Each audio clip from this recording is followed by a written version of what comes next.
Sindaco, sarà il suo comune ad accogliere le 3 sorelle vittime del Mediterraneo? Allora, sono momenti molto toccanti anche perché già abbiamo avuto una stessa fase, perché abbiamo ricevuto altre 3 salme, di cui anche una bambina di 11 mesi, per cui ci sono momenti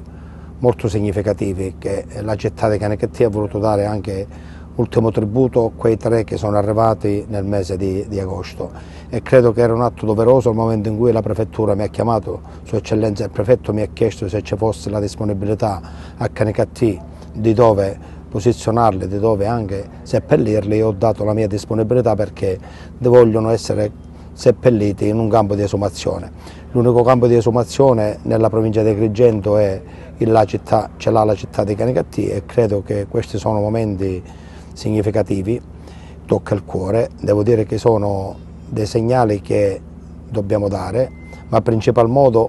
a quelli che oggi cercano un lavoro, cercano una vita diversa, una vita quantomeno di pace, e invece hanno trovato la morte. E quando effettivamente mi hanno chiesto che erano 3 sorelline, credetemi che ci sono dei momenti molto dolorosi,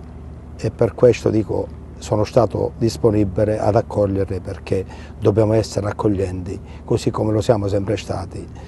e credo che sono veramente dei segnali forte che realmente non solo la comunità canicattenese ma tutta la provincia di Agrigento ha voluto dare un tributo a tutte le vittime della traversata, perché veramente cercano qualcosa di diverso e invece trovano la morte.